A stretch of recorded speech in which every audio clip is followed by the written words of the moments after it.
Bohemian Artist here. Welcome to the costume studio, and we are going to make a Planet of the Apes mask similar to this mask that I made and finished working on recently. And we'll start out with just mapping out the basic architecture of the face on this first video. This is going to be a series of videos teaching the entire process from start to finish, from sculpting the ape face in clay, making a mold, casting that in latex, which is what this will. It'll come out looking like that. Then painting that mask, and then finally doing some hair work and putting a glorious mane of hair on that gorilla. But today we're just gonna do a quick video focusing on just mapping out the basic architecture of the gorilla's face. And I always work in an oil-based clay, and sulfur-free. That's very important, and you can pick these up online. Amazon sells sulfur-free oil-based clay. I usually pick mine up at a local craft store. And when I was first sculpting these gorilla faces, I was referencing a lot of images. I would go online and I would search for images from the original movies, and as well as the original TV show that was out in the early 70s. And what I do is I get images of gorillas from just as many angles as I could, because that's important. We're working in 3 dimensions, so you want to know what it looks like. You want to know what that face looks like from the side. Sometimes from, if you can get like a low shot looking up at it, you can kind of see into what the undercuts of the eyebrows do from the front. So I had this small library of images that I was looking at constantly as I was sculpting these first couple masks. I even referenced there was a magazine that I collected in the early 70s, the Planet of the Apes magazine. It had I believe a 29 issue run, and my favorite artist, Bob Larkin, did a lot of the covers on those magazines, and I would even reference his artwork to do especially my very first sculpt that I was working on.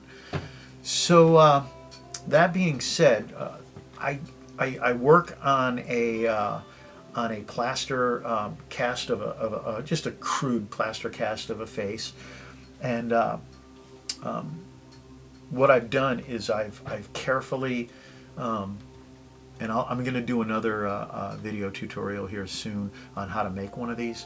But what I've done is I have carefully measured eyeballs.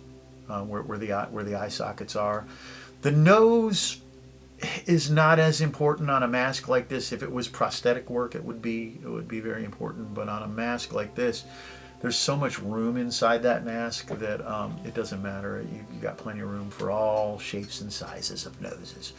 But one of the important things was that I did a measurement from kind of an approximation on an average head, from where the bridge of the nose and the eyes are to where the actual mouth is. And that way, as I'm sculpting, I know exactly where the mouth opening on the mask needs to be. So today, we are going to just do the basic shapes. And I usually start working off of the plaster face. It's just easier that way, and I'm not doing anything in great detail today. So the 3 basic shapes of a Planet of the Apes mask are the predominant eyebrow ridge up here, and then you have the muzzle, the upper muzzle with the nose, and then you have the lower jaw. And then as the sculpt evolves, we start adding the cheeks, and then, you know, kind of underneath here, I guess you could say the upper neck section for the gorilla, and then we start adding the outside of the face, and we start adding the forehead on top of that. But that's all secondary. That all gets built after we do the basic shapes here today. So I'll use this as a reference today. We'll just put that right there. And what I need to do is I need to I always start out with the muzzle shape. So I get a basic shape of a muzzle. I just grab a big chunk of clay, and as I'm referencing this, I'm kind of using this now. Again, in the early days, I was using photographs and artwork, but I want to get a basic shape that sort of is close to what is on this mask that I've already cast. And so I take this clay and I just start shaping it, and I start shaping it into what kind of looks like the upper portion of the muzzle right there. And just in a few seconds here,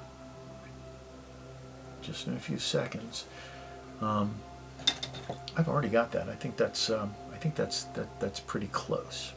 Close enough, and it can be adjusted once it's on there. So I've got that.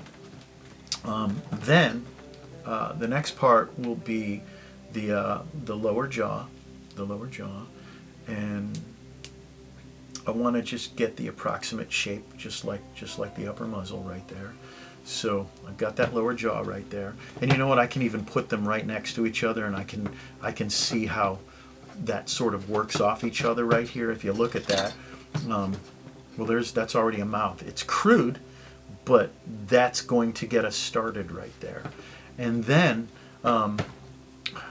after that, I'll work on the eyebrow section, and the eyebrows are pretty predominant, but it's pretty simple in the beginning. All I'm doing is getting just this basic ridge that you kind of see going over the eyebrows, and I can do them in one piece, or I could do two at a time. I tend to work in one piece, and then whatever I need to take away later on, I'll remove from the sculpt. And but today we are just going to do this.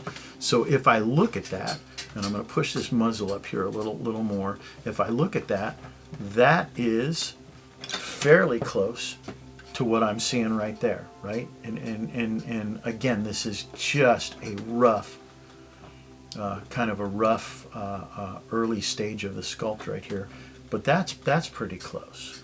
And so now what I'll do is I will take the plaster piece, and you want to set the muzzle now, and this is why I've drawn, or I've sculpted these the eye sections here on this, because you want to make sure when you're placing this muzzle down, you see how that works? We almost got really close to where that mouth was, and we'll build this up as we kind of move along with this.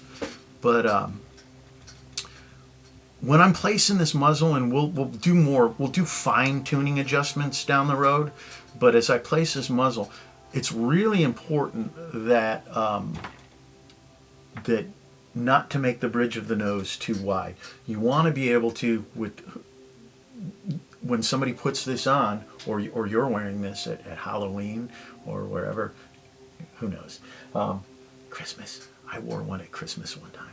So when you put that on, you want to make sure that the bridge of the nose does not interfere with the vision, and that it actually looks natural to your eyes kind of poking out from the eye socket holes there. So I always kind of, I'll push this bridge of this nose in here a little bit more, and I bring this down here, we'll bring that down here, and that's on there, and then I'll pop this this bottom piece on just right here. So we've got that on there, that bottom piece, and we're moving that in here. Now this looks rough, right? Hard to believe that something like this is going to eventually turn into something like that. but it does. And so I've got that down there, and again, I'm checking where I've kind of drawn the mouth section mark right there.